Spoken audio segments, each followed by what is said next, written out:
Hi guys, I'm Camille. I'm an alcoholic. I'm incredibly grateful to be here tonight. I want to thank Tiffany for arranging for me to come visit with you guys.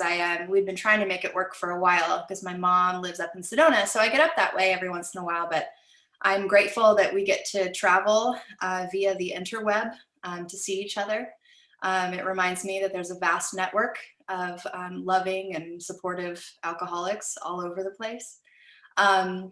My sobriety date is September 17th of 2005. My home group is the Free at Last group, the one you mentioned doing the workshop. I was in a marathon meeting this morning. We do an alcothon here down in Tucson. I was in a marathon meeting and there was a woman that talked about just how our if we're really kind of in the thick of this, if we're on the middle of the roof, surrounded by Alcoholics Anonymous, everything we do seems to be an outward expression of love, love for our sobriety, love for this program. And I'm incredibly grateful because my sponsor's here tonight with her husband and my grand sponsor's here. And it's just an outward expression of love. My husband and I are recovering from COVID-19 right now. So it's been a difficult couple weeks, and Christmas was unpleasant, and we have two little boys, and I was doing my best to kind of make it normal for them, despite the fact that we had to isolate and do all of these things. And in all of my efforts, I had a day where I got really upset. I haven't been able to see my mom, and my dad passed away recently, and I had a day. I had a crying in the shower kind of day, and what it was over was that I didn't think there was anyone to stuff my stocking for Christmas, and I called my sponsor, and her and Dave, dropped a stocking off at my house, and it had a toothbrush and toothpaste and candy, and I marvel at what this program has done for me. When I showed up to Alcoholics Anonymous, I wanted a lifetime supply of Marlboro cigarettes and somebody to pay my rent. Those are my baseline expectations. Those were the greatest hopes I could come up with. And what I have is this incredible family of people that practice this outward expression of love on a daily basis, and it means so much to me. I had my first drink when I was 12. I'm of the belief that I was born thirsty. My skin didn't seem to fit right. I was very concerned with things that perhaps, a 10, 11, 12-year-old shouldn't be concerned with, like fairness, and justice. And I was keeping tabs, there were tally marks in the universe in my world. And so when I was 12, I had a sister who was also an alcoholic who suffered from this disease, and she had many, many suicide attempts. And the first one that I remember knowing about was then, and she had gone out into her garage and poured lighter fluid on herself and Bacardi and set herself on fire and didn't die. What I've seen over the years with this program is oftentimes we don't die quickly and painlessly, we die low and slow. And my response to that was to go to my parents' liquor cabinet. My parents were lovely. I had a very good upbringing. They thought that they were shielding me from alcohol by putting it just really high, in the house. So if it's over the fridge, you can't reach it. But I had a step stool, and I was industrious. So I found the bottle of Bacardi and I drank. There was something intuitive in there for me that knew that that would alter the way I felt. And so, for me, drinking was never this experimental social thing. It was always to treat a malady and to treat the way I felt. And it didn't, wasn't really any point where there was like a long stretch of things getting better after that. I was a good kid. I was presented very well. I was very much the chameleon. I was able to watch how systems worked and then modify my behavior and who I was in order to fit into those. So I was like president of Students Against Drunk Driving, which later turned out to be like a big irony But I did like National Honor Society. Like I never got in trouble, you know, that sort of thing. But what I was doing was I was waking up in the morning and, you know, drinking a glass of Chardonnay because that was classy and that was justified, and high school's hard. And then, you know, I would drink Robitussin throughout the day because I was sick, and get home and hit the liquor cabinet. So, you know, even by that time, I was a daily, pretty continuous drinker. And, you know, when I read in the big book about the women that sometimes progress really quickly, I found myself, you know, and when I was around 18 years old, I was college bound. I had been able to hold on for like a while. I was able to sustain whatever I was sustaining, which looked normal, even looked exceptional in some ways. You know, I was the kid with potential and who was loved to be called precocious. And I got a call in the fall that my sister was in the ICU, and she was someone, I mean, I didn't know until later that the reason I adored her and loved her so deeply and connected with her is because we shared this thing. You know, she used to, when I was in grade school, she would kidnap me from school, you know, and like take me on these grand adventures down wrong way streets and let me smoke Virginia Slims. And, you know, I love this woman. And so I got a call that she was in the ICU and to head on over. And I hadn't seen her for maybe a year up to that point. And when I got there, she was gray, and she was skeletal except for her stomach that was distended from liver disease. And she had gotten cancer, and it had spread to her lungs and her blood cells. And they told me, Camille, you better say goodbye today because I don't think she's going to be lucid any much longer. And I said goodbye to her. And I don't know about you guys, but I wasn't really able to tap into my deep emotional self, you know, before I found Alcoholics Anonymous. And so, you know, the goodbye that I expressed to her is something that I regret. You know, I wasn't sober in any way, shape, or form, and I wasn't able to tell her, you know, how meaningful she was in my life. And so my father made the choice to take her off life support, and it wasn't 2 weeks later that she was in hospice. And I was sitting by her bedside, and her husband had asked me to read Psalm 23, the, you know, the yea, though I walk through the valley of the shadow of death, I shall fear no evil, for thou art with me. And I did not have a religious upbringing. You know, my mom would dip into, you know, the Methodist church every once in a while, I think just to kind of expose me to that. And they would have weird parables about, you know, beetles pushing dung that I couldn't really connect with, like the omnipotence of God, you know? And so when I read that to her, you know, there was just this total emptiness and the start of my resentment towards my creator, you know, or, you know, what I conceived of as God at the time. And so you know, that was it. You know, she passed away and I got a grudge. And so for the next 5 years or so, I was off to the races. I moved up to Portland, Oregon. I grew up here in Tucson. I moved up to Oregon and went to school up there. And like kind of all bets were off. You know, I mentioned the chameleon thing. I used to change my name a lot, you know, because I thought that would like mix it up, you know, like new name, new me.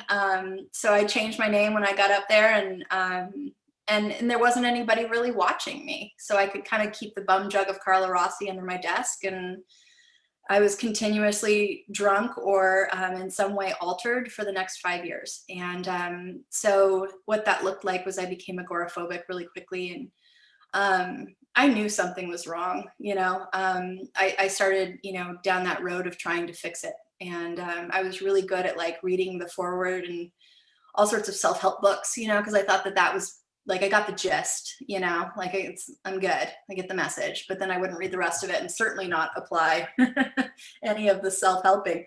You know, psychotherapists, I was diagnosed as everything under the sun, you know, and medicated for it. My alcoholism looks like a lot of things. And I started putting myself in some really dangerous situations and started becoming really predatory. I was a blackout drinker, you know, so I don't remember a lot of it. And I count that as a blessing, I think. But I started to notice that like I couldn't fall asleep at night if I didn't have a 12 pack of PBR in the fridge. You know, if I didn't have everything I needed for at least 3 days, I was completely shaking out of my skin. And I did not draw a sober breath for that entire time.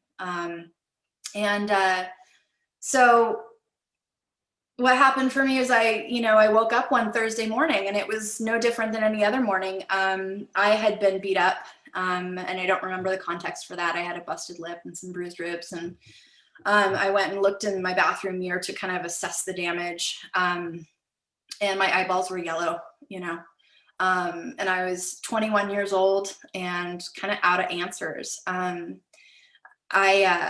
I did the tough girl thing and I called my mom, and she had not found Al-Anon yet. So she had like this binder ready of all of the rehabs that I could potentially go to.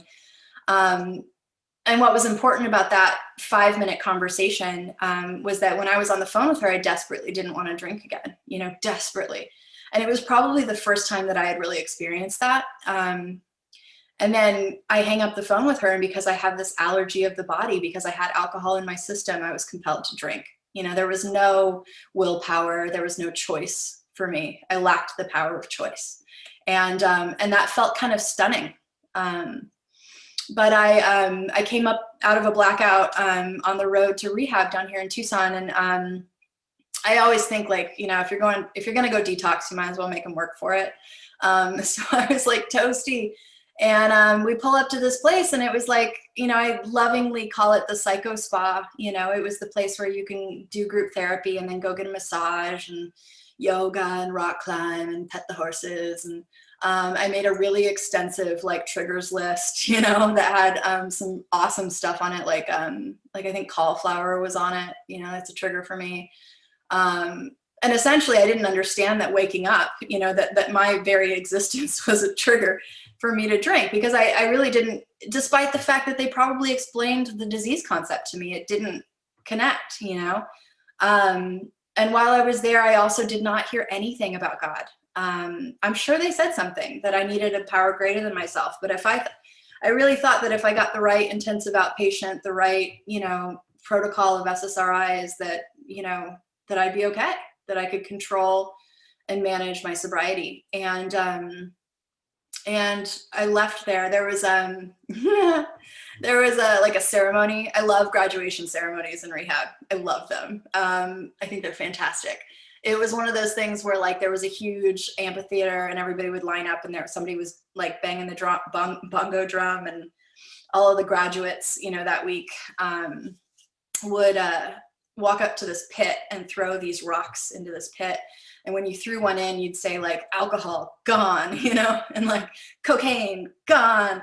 And like with utmost sincerity, I threw my rocks in there, and I was like, yep, they're gone. Now that I understand the problem, now that I know what I am, I'm not going to go back there, and I think we all know probably how that works. Either it's worked like that in our own lives, or we've seen examples of it, because I left there with a great deal of self-knowledge, I left with the sign that they made me wear, that said, sometimes I'm wrong, which was hard for me to admit at the time. So armed with a great many facts about myself, I went out into the world and thought that was good. I was good. And I went back up to Portland, and I think I hit maybe 1 or 2 meetings up there. I don't really recall. Obviously, I didn't intend on sticking, but I was drunk in 4 months, and what that looked like was that I'd heard in rehab that you were supposed to be altruistic, and I knew the definition of that. So my interpretation of that was that I was going to drive around Portland with mini bottles of tequila in my glove compartment, and I was going to give those out to people that were panhandling, because they obviously wanted money for alcohol, and then I was just going to like cut out the middleman and help a brother out, help a sister out. And I mean, the delusion, I really thought I was doing a good thing. And then I had one of those strange mental blank spots, where I couldn't bring into my consciousness with sufficient force the memory of the suffering and humiliation of even a week or a month ago. And my blank spot, my moment, I was blacked out, stone cold sober, don't remember drinking. I do remember coming out of that. I was the type of drinker that I would start drinking and I would end up in like a Super 8 motel in Idaho Falls with scabies. Like I never knew where I was going to end up. It was not pretty. The cuteness, I think, wore off pretty quickly. So I drank for another 9 months, and this descent was rapid, and it was grotesque. And finally, I had again lost all of my options, and I packed my car up. I had this like blood-stained Subaru and an overweight Rottweiler with a thyroid problem and like a feral cat. And I packed us up and moved to Taos, New Mexico, and that was where my mom was. I was following my mom again. My mom didn't want me to live with her, so she found me a little place in this town up north called Valdez. And I was like, this is great. There's a post office, there's a bar, and there's like 200 sheep and maybe, like 30 people. Like, this is manageable. And my world got really, really small when I drank, and I was pretty surprised by that. I used to be scared of the mailman because he would bring bills, and it wasn't that I couldn't necessarily pay them. It was that I couldn't open them. I just couldn't open them. So I would sit by my door waiting with the mail flap, for the mailman, and eventually I would crawl into the coat closet right by my front door, and that's where I drank. I made like a little nest of clothes, and that's where I had gotten. And so here I am in Valdez, New Mexico, thinking this is manageable. And about 2 weeks in, I lived on a dirt road, and I would get drunk and take my fat dog up to this. It was a graveyard up the road, and it was one of those beautiful New Mexico graveyards with like all the wrought iron and the filigree, and people would put marigolds all over the graves. And I would go and I would sit outside of the graveyard. Because I was also dramatic, because I was like, I don't even want to dishonor the dead people by being there. And so I would get good and wasted next to the graveyard. And one night, no different than any other night, I was sitting out there, and I thought to myself, this is good. This is good. And then the next thought that came to me, which for a long time I would not acknowledge as the voice of grace, but I understand today that it is. And the voice said to me, Camille, no matter what you do, you're going to drink again. And up to that point, I always thought that I just hadn't found the right answer, that there was something elusive that I couldn't tap into. And that was the first time that I really felt with like complete surety that no matter what I did, I was going to drink again. And the next thought that occurred to me was my sister, and how she died. And she was 46 years old when she passed away, and had a vitality about her that was snuffed out by drinking. And I didn't want it to be a long, slow, painful death. And so I tried to kill myself out there, and obviously was unsuccessful. And the next day I checked myself into the county detox, which was like a far cry from the psycho spa that I had been in. It was like bars in the windows and rubber mattresses. And I walked in there, and there was a Tiwa man who was coming to be dried out, I think, before he got moved to some penitentiary or jail system. And I walked in around the same time as him, and like my ego rebuilds itself so quickly, because the night before I was ready to die because I was licked by alcoholism. And then that day I looked at him and I said, like, I'm not like this person, and I don't really belong here. So I told the people, like, give me 3 days, give me the drugs, and I'm out of here. I got this. And like those beautiful miracles that get us here, that man was one of my angels, because I sat down with him that night, and he challenged me to a game of Scrabble. And I like to think of myself as wordy. I was college educated, despite the fact that I dropped out, and almost firebombed college. Like, I was something special. And that man that I had looked down on just walloped me at Scrabble, like just cleaned me out. It was bad.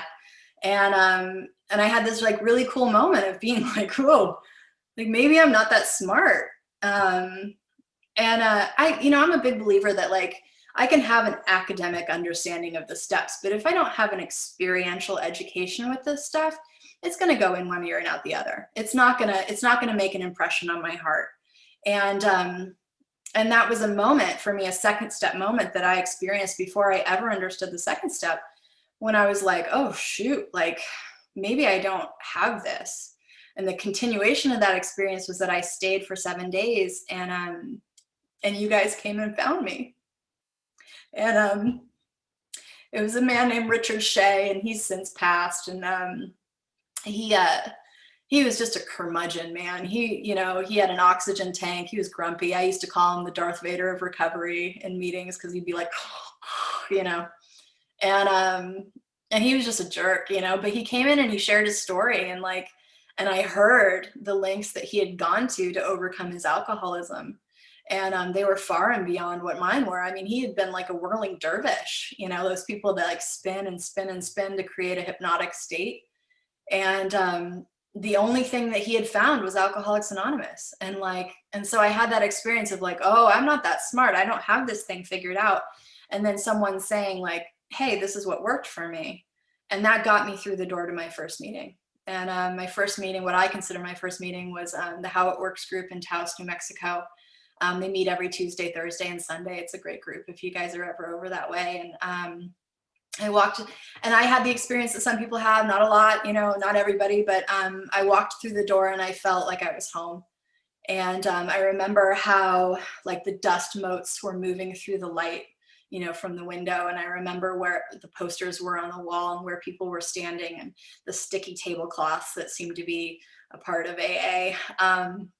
And I walked in the room, and it was predominantly men. I had been very, very good at deciding where I belonged. And I think there were enough variables in that meeting there that I saw initially with my first impression that would have led me to believe that I didn't belong there. But I stayed. And so I sat down next to the only woman in the meeting. And for some reason, God, I don't know. I mean, I wasn't a girl's girl, like I said, I was predatory, so I sat down next to her, and she saw me, shaking out of my boots, and patted me on the hand, and said what I believe was the first promise of Alcoholics Anonymous. And that was, you're never going to have to feel this way again if you don't want to. And I can tell you that 15 years in, that has absolutely been the truth. There's a condition though, that my not wanting to feel that way again is based upon the amount of work that I put in to maintain my sobriety. This has not been, a walk in the park, but my willingness remains because of that moment. I do not want to feel that way again. And she said to me, I wish you could meet some of my sisters. And she was talking about the other women in the fellowship. And again, this experiential moment with the steps. I had an experiential third step. I love seeing babies in meetings, by the way. I love it. There was a woman down in Florida that used to always, when she was sharing, she used to say, don't mind the sound of children in meetings. It's the sound of families that never should have been. I love it. So anyway, that third step experience, that I had before I ever read the words on the page, was that I turned to her and I said, I'll be your sister. Ugh. It's so saccharine and weird, but it was like this earnest thought. And what the follow-up was that like, yeah, I'm going to do this thing. Like, okay, like I'm here. And so, in that meeting, they welcomed me. I think I was the youngest. I was 23 when I got sober. And so I was the youngest person they've seen in a while, or they had seen in a while. And so they kind of patted me on the head and didn't quite know what to do with me. But they gave me a coffee job pretty early. And I loved that coffee job. I didn't have like a heavy social calendar, newly sober and like agoraphobic, and still thought I was schizophrenic and all this fun stuff. So I would show up 3 times a week and I would make coffee. And I was pretty convinced that was what was keeping me sober. And so, a year down the line, when they want to rotate that position in the spirit of rotation and give other people an opportunity, I was like, no, you're not taking my job. And they appointed another coffee person and gave them a key, and I would just show up earlier than them. So it would be like like a half hour, like 45 minutes before the hour before the meeting started, and I'm setting out all the cookies and like making my coffee. And I started to have an experience with God in those quiet moments. I learned that God was in the spaces. I found a sponsor pretty early on. The reason I picked my sponsor, you know, she, the first time I heard her share about being 26 years old, living on the side of a canal with her 2 babies and realizing that she was just never going to snap out of it. And like, I felt that. There were a lot of people that I saw drink how I drank, and given enough conditions or motivations, they were able to stop or moderate. I couldn't. And so I heard that, and I also saw that she wore pantyhose. And like, I mean, that was like a level of like mature womanhood that I just had no concept of. And she had this like big red bouffant hair and a Jersey accent. I was convinced forever that she was in the mob. And the value of that was that she, you know, her voice was louder than the voices in my head. And the very first time I went over to her house was really like a turning point for me, because I pulled up in my like bloodstained Subaru. You know, I was driving a stick shift, and I pulled up to her like driveway. It was a rutted dirt driveway, and she had a brand new car sitting out front. And I'm nervous, and so I pull up, and I have my book, and I'm like ready, and I forget to put my parking brake on, and I open my door, and it bends all the way back down the side of her brand new car. And that was the first time I remember praying in Alcoholics Anonymous, and it wasn't an articulate prayer, you know. I had never prayed, and so my very first prayer in Alcoholics Anonymous was like a high-pitched keening noise towards the sky. It was like, ah, you know, like, God, please get me up and get me through that door, you know, because I was trying to do the thing where like, maybe she won't find me if I just run. But God answered my prayer. And I think the most common and most effective prayer that we have is a prayer for willingness. And that's what that was. You know, our first prayer is often a scream. And I walked through there, and she started taking me line by line through the big book. Again, I thought, you know, I was a reader. I thought I understood books and words. And she would say, honey, read the black part. And I was like, I don't know what that means. And she meant read the words, don't read the line, you know, the spaces between the words. And she would had me get, you know, a 1930s dictionary and look up words. And so all of it was very like, what does this mean to you? She would ask me questions. She would turn statements into questions for me and say, do you identify with this? And I started to see myself in the pages, you know. And I started being a part of that group. You know, Taos didn't really have like a vibrant nightlife for sober people. So like my grand idea of fun was going on 12-step calls. And that was something that, like, when I was 2 weeks sober, they were hauling me along to the hospital, you know, and I was sitting there shaking probably as bad as the woman in the hospital bed, you know, but they'd turn to me and say, like, how did you stay sober for 2 weeks? And oftentimes I think we forget that there's so much value in our experience when we're new, you know, that somebody might not be able to relate to my story today, you know, what I'm doing today, but they can relate to that person that has 2 weeks sober, you know. We all have value, and we can all be of service, you know. Moving here back to Tucson, you know, there's a lot more treatment centers, so there's not as great of an opportunity to get those really fresh 12-step calls. But when I get them, like, man, like, how I just feel tapped into that cycle, you know. If I'm doing a proper 12-step, it's sending me right back to my first step, you know. And that was my entertainment, you know. Once I tried to drive a woman down to Santa Fe, and it was a 12-step call, and trying to take her to the hospital, and I swore she died in my car. You know, I was like driving with a dead body for like an hour.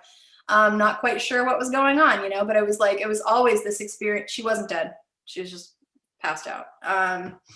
But, you know, like these moments where I felt really connected, you know. And I'd say when I was probably around 7 months sober, my sponsor used to often say to me, like, Camille, just get in the car. You know, like, I think that's a beautiful thing that we say in Alcoholics Anonymous, just get in the car, pack a bag, get in the car. And she drove me out to Oklahoma, where I was like the last place I wanted to be. I was like, God, I was supposed to be somewhere like, you know, like living in the thick of life, and I'm in Norman, Oklahoma, like a Baptist boys camp. And I was there for the women's AA Al-Anon Heart to Heart retreat. And at that point in my life, I'm still wearing all black and carrying weapons, you know, like I'm not into it. And we pull up and there's these women called pink ladies and they're greeters and they have pom-poms, like pink pom-poms, and they're doing a whole thing and they're trying to hug me. And I walk in a little bit further and there was like a bake contest thing, and I'm like super emo and pissy, but I love pie, you know, so I'm in the corner just like mean mugging everyone while I eat my pie. And the pièce de résistance was later that night there was a sing-along. There was a sing-along. And there were all like maybe 200 women got up and sang When the Al-Anons Come Marching In. And that's my giant dog. He's gonna hang out with us. And like I was in the fetal position, you know, because like this is not where my life was supposed to end up. And again, it's the rebuilding of the ego, right? Like I thought that I should have been somewhere else, but that's exactly where I needed to be, because I had a split second of lucidity that allowed me to look into these women's eyes while they're marching around singing that stupid song, and I saw abject joy. I saw utter assurance in who they were. And if I couldn't have seen those things, I don't know if I would have stayed, because in their eyes, I saw the promises of Alcoholics Anonymous. And I wanted it so bad. I went out to a little chapel out there after the sing-along, and I said my 7th step. And at the end of it, I tacked on like, God, please help me to be the woman you would have me be. And the rest of my sobriety has been about trying to understand what that is, you know? In the beginning, I thought it was like, I mean, I didn't know. I thought it was like a woman that baked cookies a lot and like wore linen and donated to the ASPCA, you know, like I didn't know what being, you know, a spiritual woman meant, but thank God I had all of you for examples.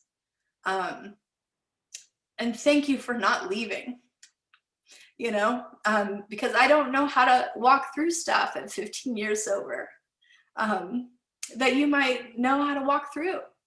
All my life, all I wanted to be was a mom. I didn't know how to do that, you know? I had never held a baby until I held my own, which is a miracle that they let me leave the hospital with that child.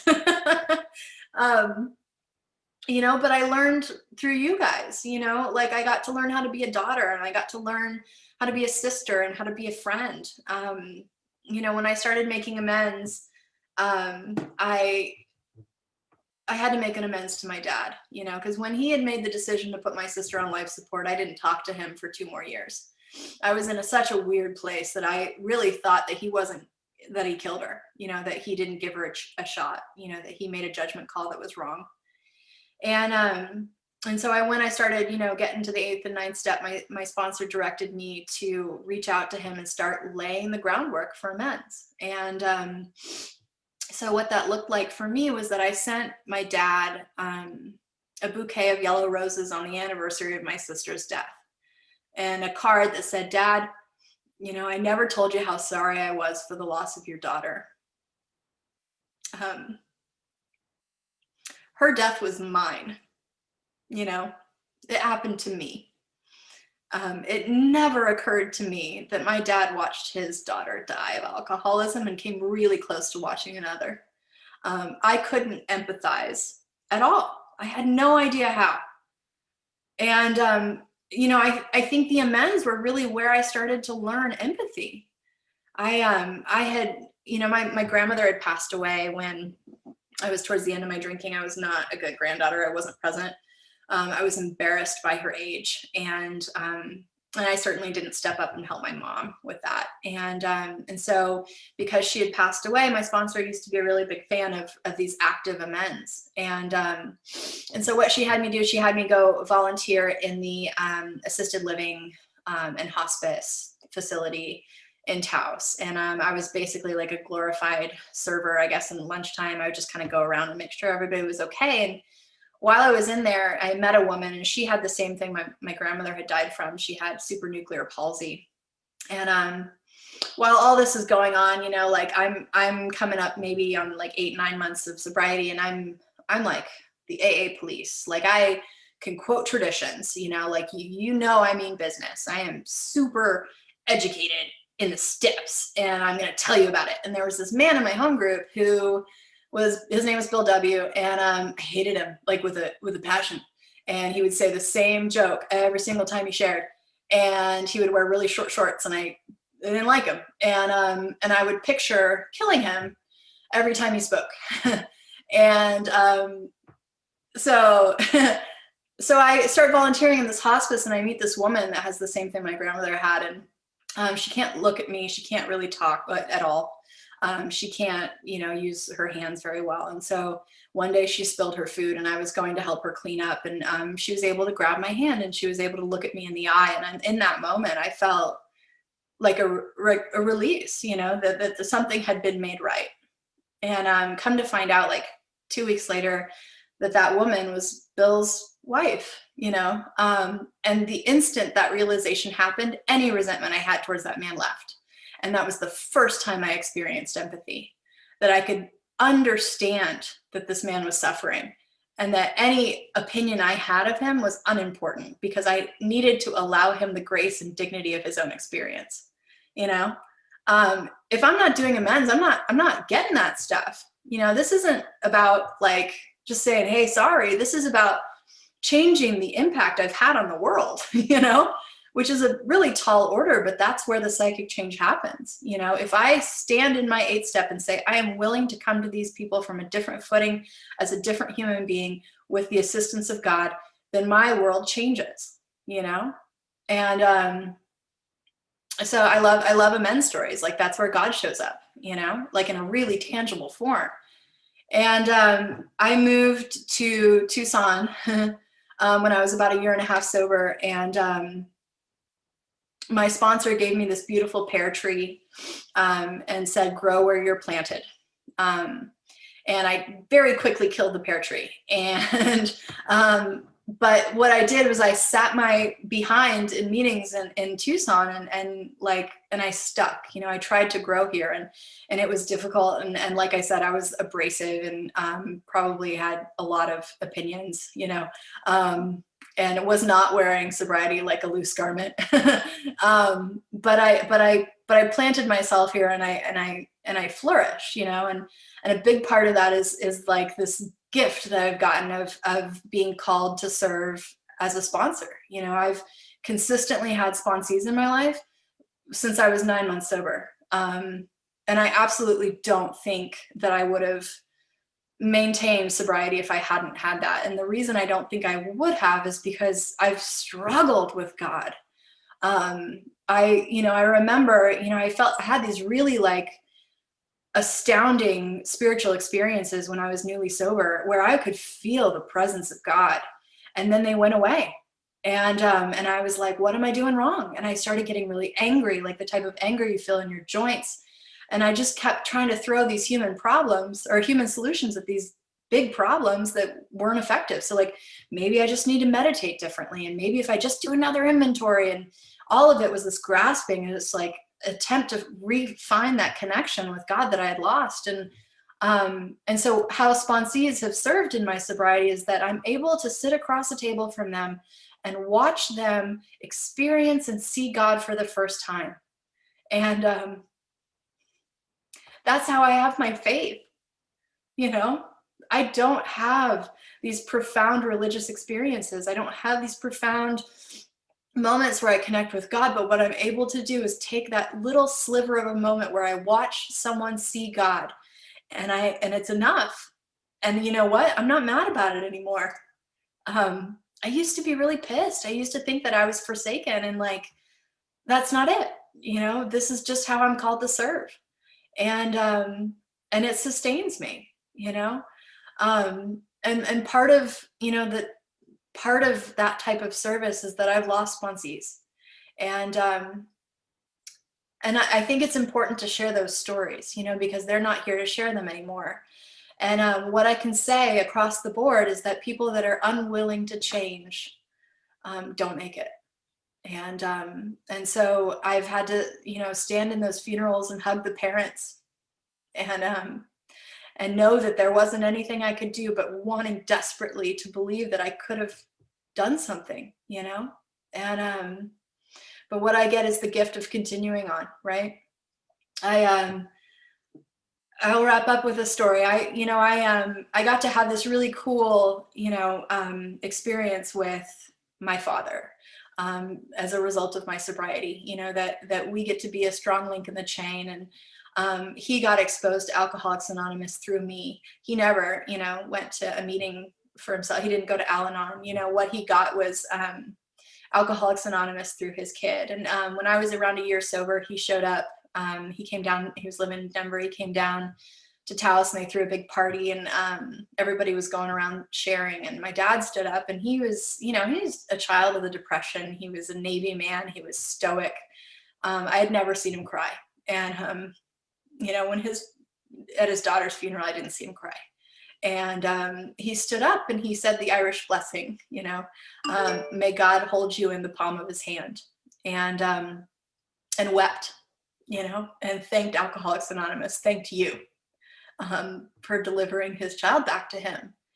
And so this last year, my dad got sick. He was 93 years old. And I got a call. I was up in Colorado. I was driving down with my kids, and I got a call that he was in the hospital. And I came down, and it was his heart. His heart just had only so many beats left in it. And 3 days later, he was in hospice, and I was there with him alone. And I thank God for this cultivation of intuition in here. Because if I had been in my head, if I had been obsessed with something that was bugging me or whatever, I wouldn't have heard his breath slow. And, if I can sell meditation at all, I got to hear my dad's breath slow, and I had enough time to crawl up into the bed with him and hold him, as he died. And, as he was passing away, I got to say that beautiful Irish blessing that he gave me on my 1-year anniversary. I got to say, may God hold you in the palm of his hand. And man, I think we try to search for purpose and meaning all the time. That might be, just a natural human instinct. Why? Why am I here? What's this for? And I think about all of the discomfort and all of the work and all of the stuff that I've done to maintain sobriety, the driving the dead body down the highway, trying on a 12-step call, all of the inventories, all of the praying to something that absolutely I can't feel. Why do I pray every day to something I can't feel? And in that moment, when I was able to hold him and ease his passing, I just think if that was all that was for, it's enough, that I got to have that gift, and he got to have that of absolute forgiveness, and I just can't help but come to you with a sincere amount of gratitude, because you've modeled that for me. If I didn't have you guys, I wouldn't know how to human. And I will say that I left the hospice and I went right to my home group, because that's what I know how to do. And thank God for habituated learning, that I show up to you guys when things are good. I show up to you guys when, I'm on the tail end of COVID. I don't know what else to do. And I'm just incredibly grateful. I hope that we continue to walk this path together, and as it said, we get to walk each other home, So Happy New Year, and thank you for having me.